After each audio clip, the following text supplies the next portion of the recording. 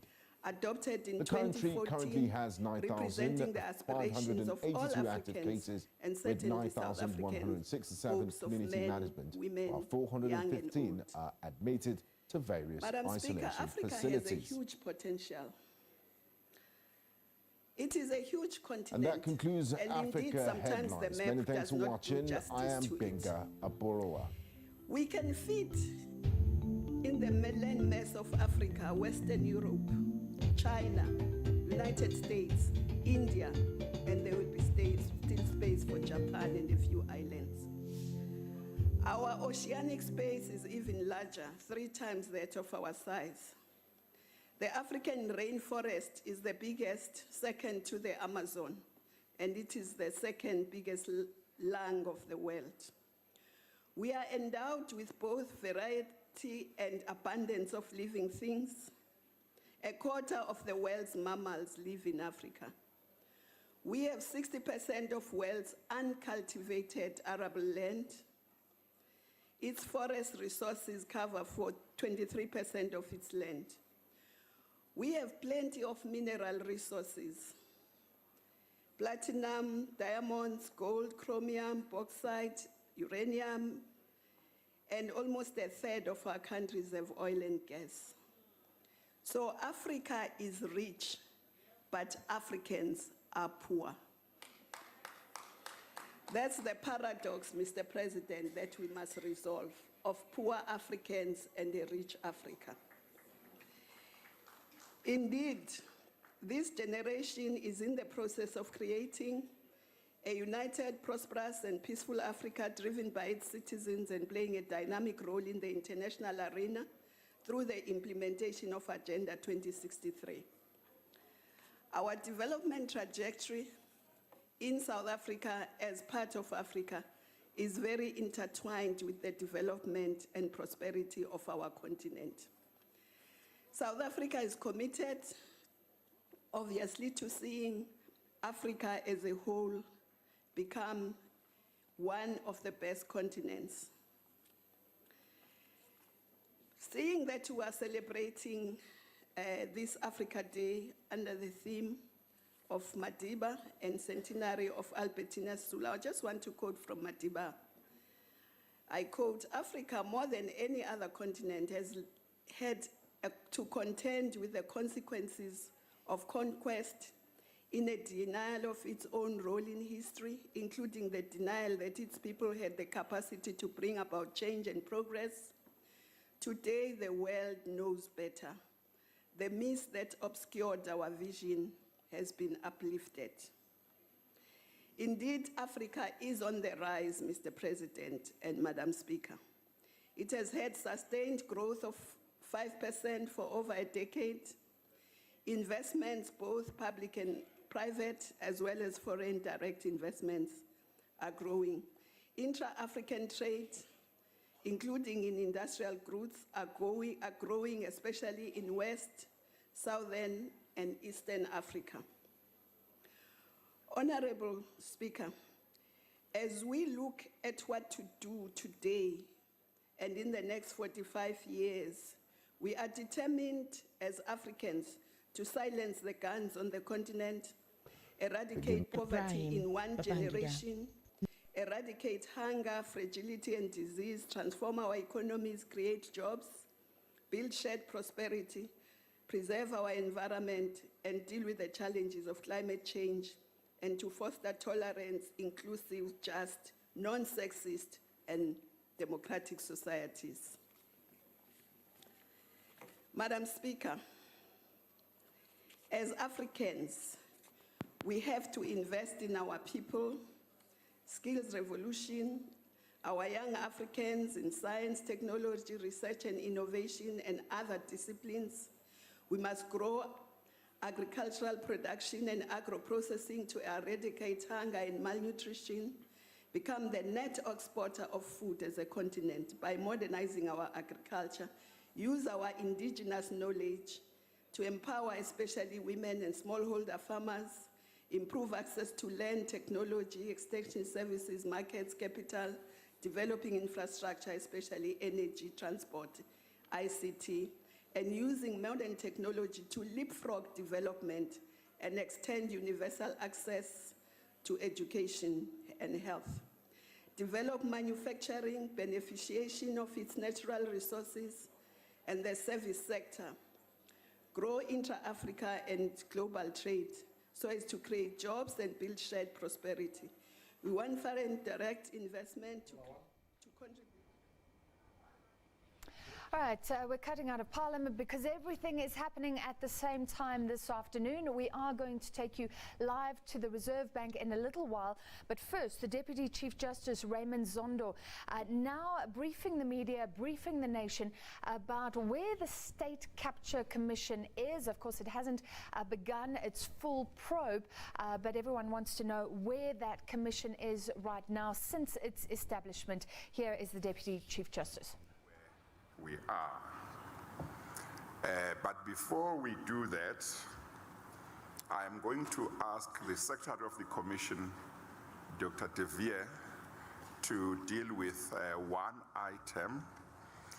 But before actually he does so, you will see that the people that are sitting with me here are people mostly that you saw at the previous media briefing, but there will be two that is peaceful at peace with itself and take its rightful place in the world.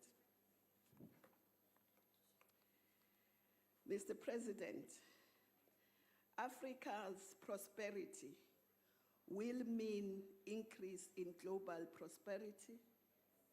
It will mean innovation. It will mean increased trade. But for us to increase inter-African trade, it's important that we industrialize. Industrialization will indeed create the necessary jobs because at the moment, we African countries, including ourselves, are very vulnerable to the vagrancies of commodities and their prices. And if we beneficiate our mineral resources, we can be price callers rather than price takers. And I think this is very important for Africa as a whole. And therefore, Madam Speaker, as we celebrate Africa Day and the 55th anniversary of the founding of the African Union, we must look back, but most importantly, carry the torch of a prosperous, peaceful Africa and South Africa forward with determination and courage. We must ensure that our young people not only are proud of being Africans, but understand and are taught African history in the schools. Indeed, as we celebrate this day under the theme of a year of Nelson Mandela, building a better Africa, a better world, it is without doubt that Mandela would have been very proud that South Africa is at the forefront of celebrating Africa Month and Africa Day and remains committed to the unity of Africa. Our forebearers taught us unity, solidarity, and indeed, we must look at how South Africa relates to the rest of Africa and to the rest of Africans who live in Africa, in South Africa. Just as we, you know, Mr. President, when I lived in Ethiopia, when there was that horrible incident here, the Ethiopians said, well, South Africans are doing this to our Ethiopians in South Africa. What do they expect us to do to South Africans who are here? So did the Nigerians, so did others say. So I think we need to look at this very carefully and manage it very carefully. But happy Africa Day. We are very proud to be Africans. I thank you.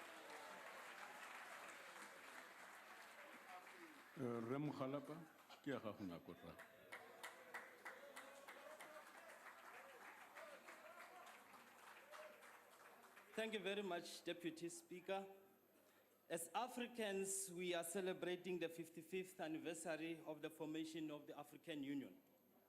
We salute our founding fathers, including Kwame Nkrumah, Julius Nyerere, Modibo Keita, who had all a vision of a prosperous, peaceful, developed continent of Africa.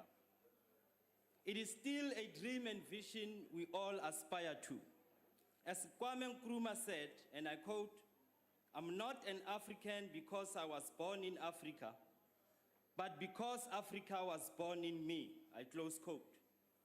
On the other hand, it is also the 70th anniversary of the Universal Declaration of Human Rights, an historic document that still today calls on Africa to rise and reach its own destiny, and to declare that human rights will be at the center of African identity. Africa must rise above the zero-sum game of inward-focused, racial, nationalist, and populist movements. Africa is also affected by the global challenges of immigration, modern-day slavery, security, terrorism, and extremism, which will require an innovative solutions if we are to overcome. Similarly, our own challenges of underdevelopment, poverty, and inequality require a new breed of bold, visionary leaders like Madiba of unquestionable integrity. Since the founding of the African Union 55 years ago, noticeable progress have been achieved. Africa boasts 5 of the fastest growing economies according to the World Economic Forum report, and some of the world's most renowned intellectuals, writers, sportsmen, artists, and musicians, and statesmen hails from Africa. The aspirations of basic services, including ICT, water, electricity, health, and education, have been progressively realized. Our youth population is our greatest asset, a pool of potential and human capital. Some of the key values of the African Union, like self-determination, political and economic rights, sovereignty, independence, and development, are increasingly being pursued.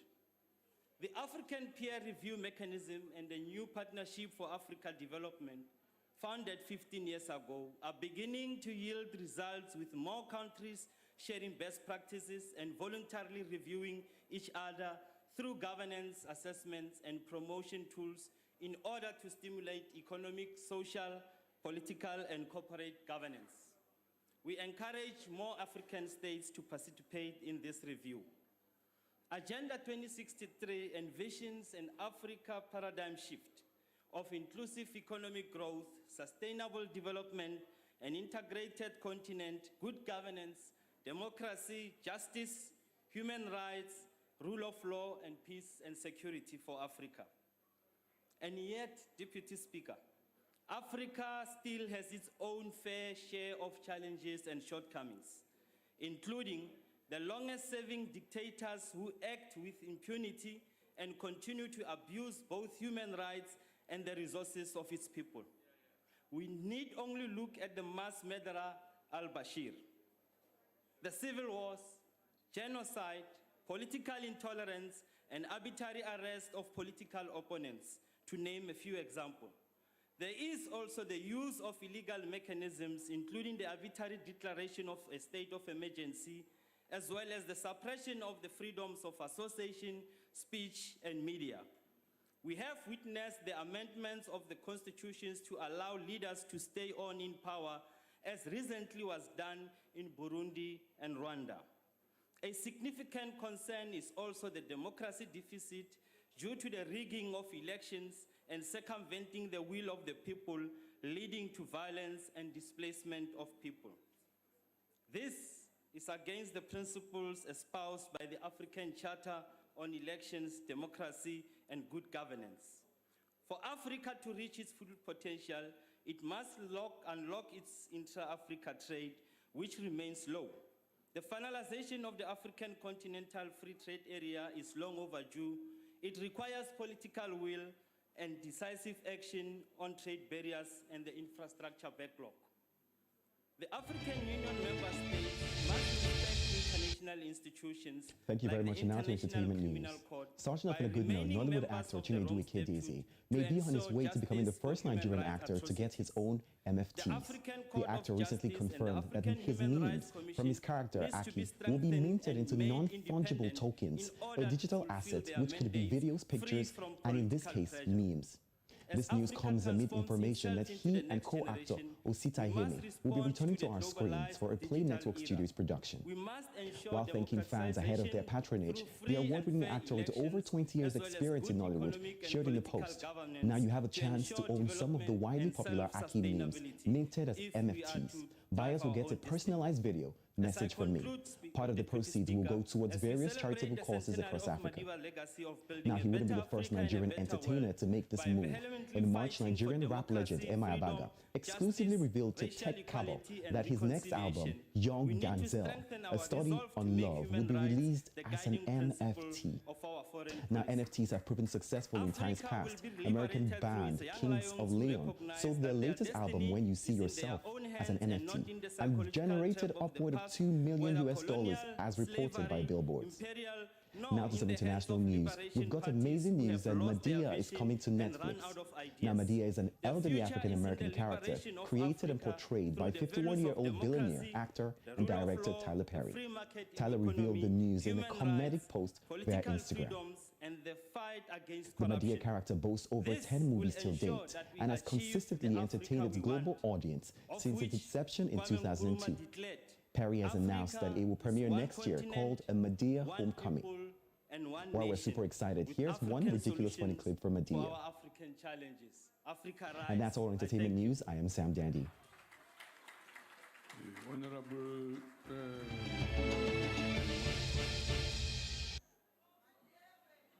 Thank you, my Honorable Deputy Speaker. Honorable Minister Dlamini Zuma correctly pointed out that children in schools and so on are being taught to hate Africa and so on and so forth. But I put it to the minister in actually in agreeing with her that those that hate us are not those who are not us, but we hate ourselves. How do we reconcile the fact that former President Mohlante over the weekend called traditional leaders tin pot dictators? Does in this he include Nkosi Ntuli? Does in this category include Nkosi Mandela, whom this debate is actually after? Does in this include those traditional leaders whom the ANC asked to be patrons in 1912? Well, obviously something is fundamentally wrong if we are able to embrace foreign traditional leadership in the forms of royalties and queens and monarchs from around the world, and we are the ones to hate our own here at home. It would serve the ANC well to rein in the former president with this continued assault on traditional leadership, because it's totally unacceptable and totally uncalled for, but importantly, totally un-African. At the outset, Honorable Deputy Speaker, let me congratulate the IFP on a resounding victory in the Mtotwa by-election yesterday in Ward 4, where the IFP took a ward from the ANC. It is indeed a good day for democracy and a good day for African democracy, to say the least. Today marks an auspicious occasion in which I would like to celebrate more than just our beautiful continent, our melting pot of culture and diversity, but more importantly, our youth. Our science and our ability to which I would like to celebrate more than just our beautiful continent, our melting pot of culture and diversity, but more importantly our youth. Our science and our ability to which I would like to celebrate more than just our beautiful continent, our melting pot of culture and diversity, but more importantly our youth. Our science and our ability to which I would like to celebrate more than just our beautiful continent, our melting pot of culture and diversity, but more importantly our youth. Our science and our ability to which I would like to celebrate more than just to become market leaders in science and innovation. We are a population that is young, dynamic, entrepreneurial, and contributing in almost every sector to address socio-economic challenges on our continent. The African innovation may long have been understated, but we certainly are game changers. Young people shall rise, and they have risen, and they will remain woke in the challenges we face. We, the African youth, will rise through adversity and will remain resolute. We, the African youth, will no longer accept mediocrity and will no longer tolerate a wholesale grab of our brand as a continent by others who try to make us feel inferior. According to the latest African Economic Outlook, more people are starting businesses in Africa than in Latin America and other countries. 20% of the new African entrepreneurs are introducing new products and services in Africa. In all of this, Africa is alive with possibility, and at the forefront of that possibility is young people. So on this Africa Day, let us say youth to the front and make sure that we give the youth proper education, build infrastructure, create jobs, and build an Africa that is going to the future and not an Africa of the past. I thank you.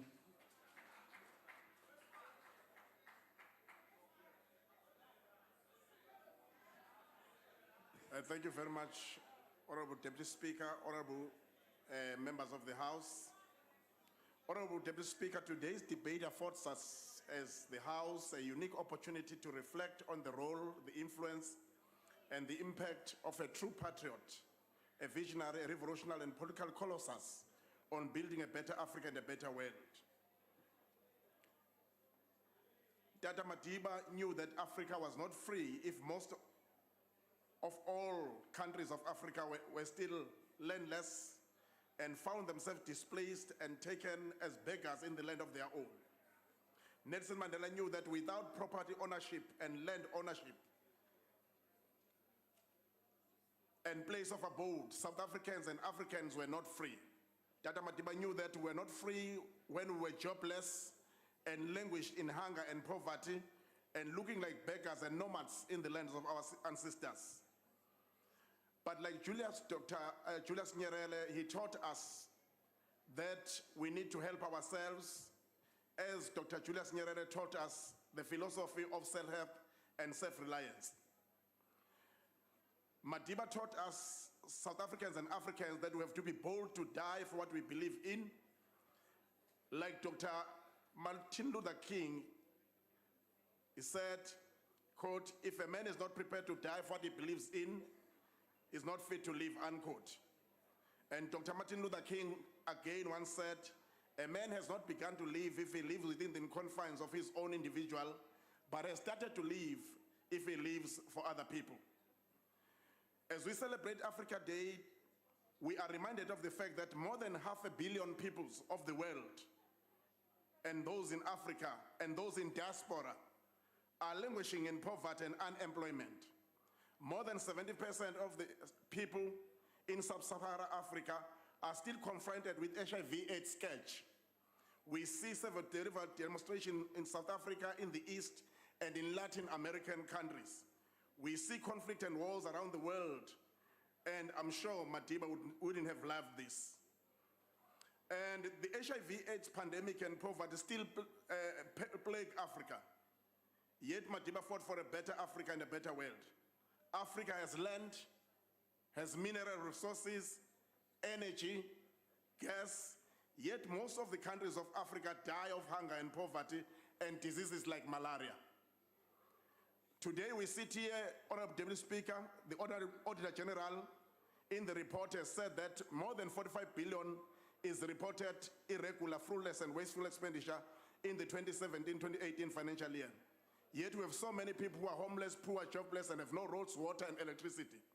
Madiba gave the world a better world and a better Africa, and a visionary leadership. Africa is plagued by wars, terrorist attacks, corruption, greed, fraud, and poor governance, and violation of basic human rights, and leaders who cling tenacious to power for far too long. Africa is rich in many things, yet has not come together to condemn human trafficking, murder, and raping of women, killing of children, and all forms of genocide. And as the NFP, we support the African Development Bank initiative. Thank you, sir. Thank you very much, sir. Thank you. Honorable. Well, I would like to start this debate with a quote. Former President Kgalema Motlanthe once posed an important question that those who consider themselves to be the inheritors of Nelson Mandela's dream should consider seriously. And I quote, he said, "The litmus test, however, is whether inheritors of Nelson Mandela's dream of democracy, as to his vision and in adherents of his philosophy, will be able to make the dream for which he lived come to pass in the fullness of time. We've taken that upon ourselves as young people. We've established a group of young parliamentarians that seek to promote democracy and human rights in Africa. As we speak, Speaker, on the 29th and the 30th of June, we're going to have a regional symposium of young parliamentarians who seek to promote democracy and human rights so that we all become ambassadors of democracy and human rights. But we are taking it seriously that we have an important contribution and role to play in the cause of building a better Africa. The other issue which I think is important, Speaker, is that we continue in Africa to have leaders who want to cling to power at all costs.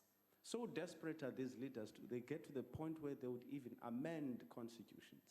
They amend their constitutions willy-nilly to remove the term limits.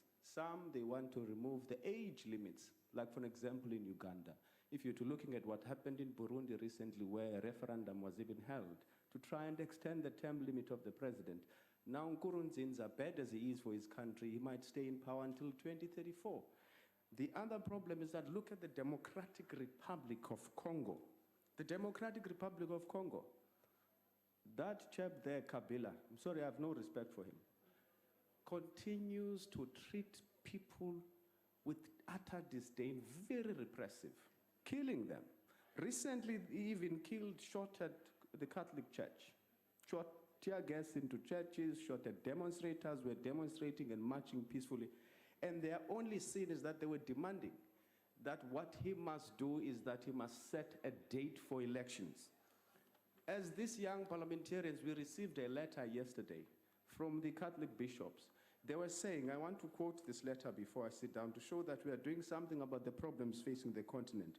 They say, Honorable Kwagwa, so in today's national political turmoil in our country, which stems from the failure of the governing party to organize elections, when the second last mandate of President Kabila ended, there is no better strategy than to keep the pressure on by using all non-violent means to ensure that our fundamental human rights are respected.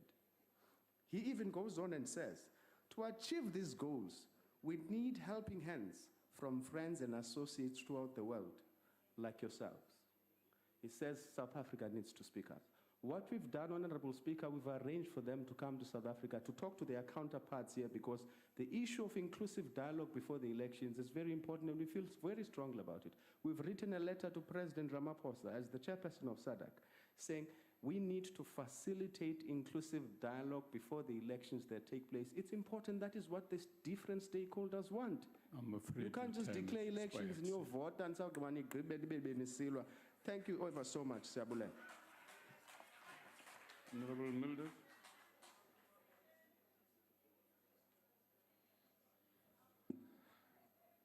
Honorable Speaker, Honorable Deputy Speaker, colleagues, I think the electorate should start off by taking note today that the economic freedom fighters who are quick to make a lot of noise in this House are boycotting the debate on Africa Day today. Why are they not in the House? Why are they not participating in this debate? The EFF needs to explain why they are not here.